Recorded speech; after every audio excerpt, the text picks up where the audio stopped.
अस्सलाम वालेकुम स्टूडेंट, हम डिस्कस कर रहे थे पास्ट पेपर। आज हम बायोडाइवर्सिटी के पास्ट पेपर डिस्कस करेंगे।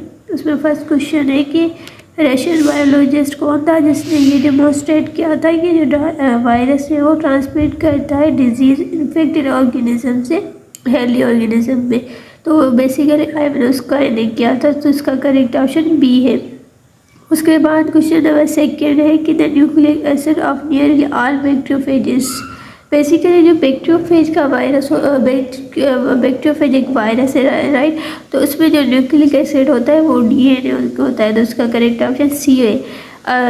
वायरस में बेसिकली अगर वो प्लांट को डिजीज़ काज कर रहा है, यानी कि प्लांट में है, तो वो जो है ना मोस्टली आरएनए का बना हुआ होता है। ये आप चीज़ याद कर लें।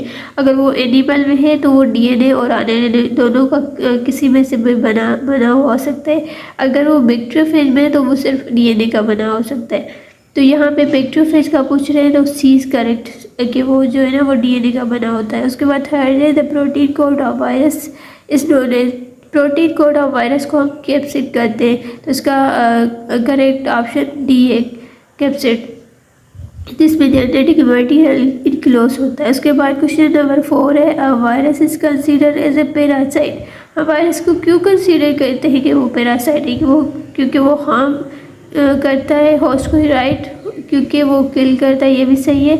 और लास्ट वन है it can not reproduce outside cell hostel. ये बिल्कुल सही है कि अगर हम बाहर रखते हैं हॉस्टेल इसको वायरस को, तो वो रिप्रोड्यूस नहीं कर सकता। इसको जो है ना रिप्रोड्यूस करने के लिए होस्ट के इलाज भी होता है होस्ट, क्योंकि वो उसके पास मेटाबॉलिक मशीनरी नहीं होती कि वो अपने प्रोटीन बना सकते। तो उसका करेक्ट ऑप्शन 4 का ई होगा कि ये सारी चीज़ें हैं जिसकी वजह से हम उसको पैरासाइट कहते हैं। 5 नंबर क्वेश्चन हमारे पास है कि इन सर्कल करें मिसमैच, यहाँ पे इनकरेक्ट कौन सा है? कोल्ड ये राइनो वायरस काज करता है, ये बिल्कुल सही है। येलो फीवर बैक्टीरिया काज करता है, नहीं, बैक्टीरिया नहीं, ये वायरस की वजह से होता है, तो बी यहाँ पे मिसमैच है। आगे देखिए इंसेफ्लाइटिस वायरस बिल्कुल सही है। डी माइनस आरएनए वायरस पैरामाइलोजी वायरस, ये भी सही है। रेबीज डॉग बाइट की वजह से होता है, ये भी सही है। तो यहाँ पे इनकरेक्ट कौन सा था? वो येलो फीवर वाला था, बी। उसके बाद हमारे पास क्वेश्चन नंबर है 6 के 5 step of the lytic cycle of T4 phage are given. Basically यहाँ पे इलाइटिक साइकिल के 5 फेज दिए हैं, आपको उनके अरेंजमेंट का पता होना चाहिए। हमें पता है कि पहले क्या होता है कि वो जो है ना जो बैक्टीरियोफेज है वो अटैच करता है उसके रिसेप्टर पे, फिर वो अपने जेनेटिक मटेरियल इंसर्ट करता है इसमें अंदर सेल के अंदर। उसके बाद वो अपनी मेटाबॉलिक उसकी सेल की मेटाबॉलिक मशीनरी के थ्रू जो है ना अपनी प्रोटीन बनाता है। उसके बाद जो है ना वो लाइसोसोम बनाता है, जिसके वजह से उसके बैक्टीरिया के सेल वाल को डाइजेस्ट कर सकता है। ये चीज़ें आपको सीक्वेंस याद है तो उसमें करेक्ट आप कर सकते हैं। तो आप देखिए यहाँ पहले हमें दिया हुआ है कि T4 यूज़ करता है टेल को स्टिक टू स्पेसिफिक रिसेप्टर, तो ये पहले में डी है, तो यहाँ तक यही करेक्ट होगा। लेकिन अगर हम आगे बढ़ेंगे सेकेंड में के बाद 5 में देखिए ये शीट को कॉन्टेक्ट कर रहा है ताकि वो जो है ना अपना जो मटीरियल है वो अंदर उसके सेल के अंदर डाले, तो ये 5 है, ये भी सही है। 4 के जो एम्प्टी स्पेस होता है, एम्प्टी कैप्सूल बच्चा है, उसको घोस्ट कहते हैं, राइट। थर्ड में वो जो है ना ये 4 वाली पॉइंट आएगी कि हाँ ये होगी। उसके बाद सेकेंड है कि एक सेल अपनी मेटाबॉलिक मशीन सेल के मेटाबॉलिक मशीनरी की वजह से वो अपने डीएनए और प्रोटीन बनाता है। और लास्ट में आएगा थर्ड वाला कि वो प्रोडक्शन ऑफ एंजाइम करता है, जिसके वजह से बैक्टीरिया की सेल वाल डाइजेस्ट हो जाती है। तो यहाँ पे डी करेक्ट। आपको ये सीक्वेंस याद होनी चाहिए, then you can do easily. उसके बाद क्वेश्चन नंबर है कि 7 चिकन पॉक्स किसकी वजह से है? तो उसका करेक्ट ऑप्शन बी है। उसके बाद 8 नंबर है वायरसेस क्या है, क्या वो सेल्यूलर है, प्रोकैरियोट्स है या नॉन सेल्यूलर है। बेसिकली जो वायरसेस हैं वो नॉन सेल्यूलर है, क्योंकि हमें पता है कि उनके पास प्रॉपर जो है ना मेटाबॉलिक मशीनरी नहीं होती, जिसकी वजह से हम कहते हैं कि वो नॉन सेल्यूलर है। तो सी यहाँ पे करेक्ट है। उसके बाद है क्वेश्चन नंबर 9 के बैक्टीरियोफेज कंसिस्ट ऑफ, बैक्टीरियोफेज किस पे कंसिस्ट होता है, हमें पता है कि वो डीएनए पे और प्रोटीन पे है, तो उसका correct option A.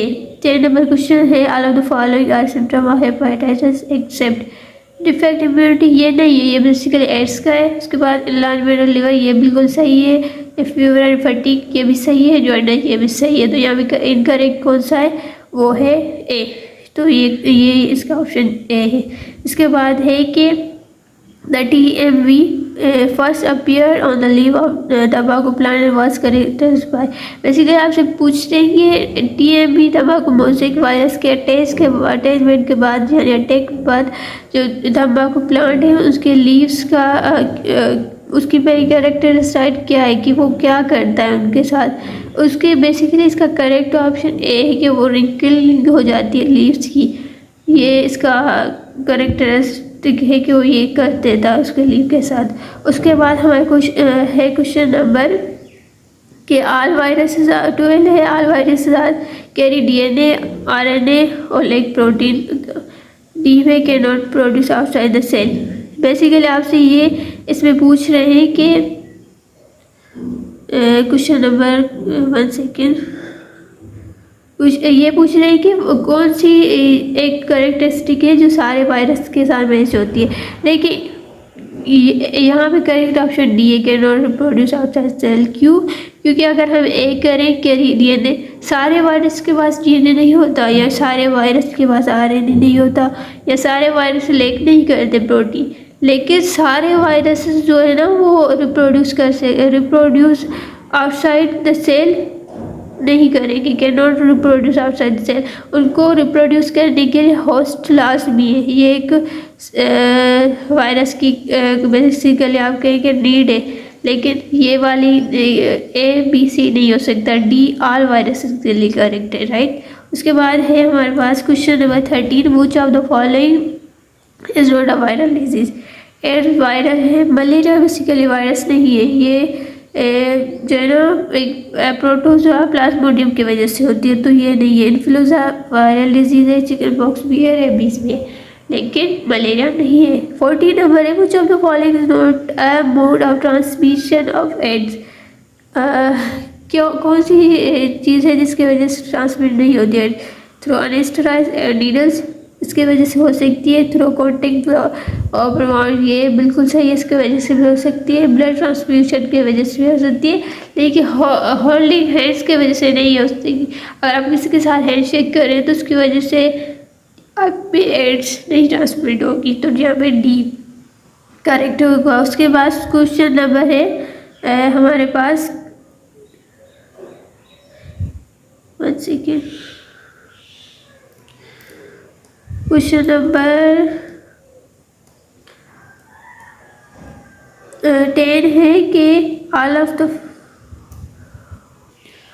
The following disease are caused by virus except poliomyelitis, polio भी होता है वायरस की वजह से, कॉमन कोल्ड भी होता है, येलो फीवर भी होता है, डिप्थेरिया नहीं होता, ये बेसिकली बैक्टीरियल डिजीज़ है, इंसेफ्लाइटिस भी होता है, जो यहाँ पे करेक्ट ऑप्शन डी है। 16 है कि viral reproduct cycle that cultivate death of host cell, तो ये बेसिकली लाइटिक साइकिल बी है, उसकी वजह से जो है ना होस्ट सेल की लास्ट में डेथ हो जाती है। 17 है वायरस रिजेबल करता है लिविंग थिंग के साथ, क्यों?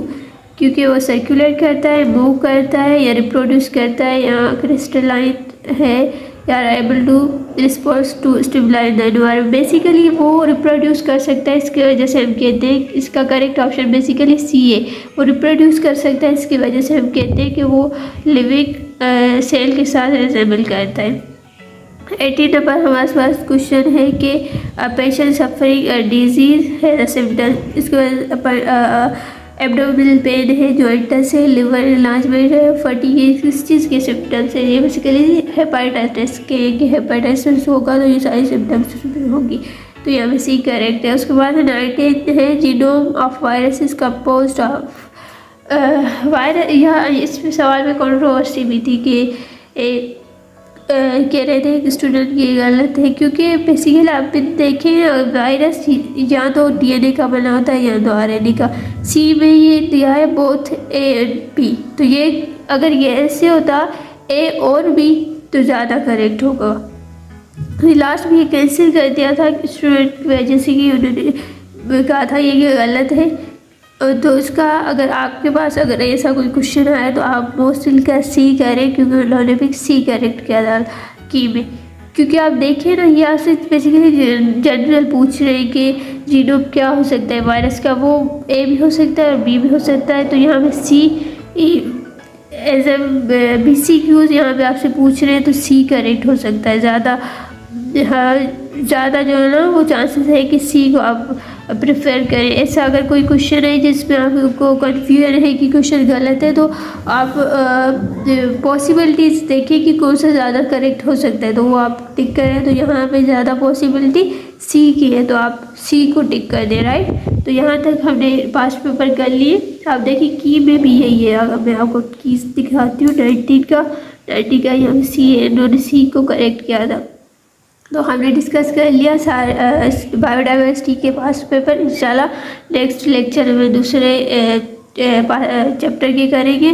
तो तब के लिए अल्लाह हाफ़िज़, अपना ख्याल रखें।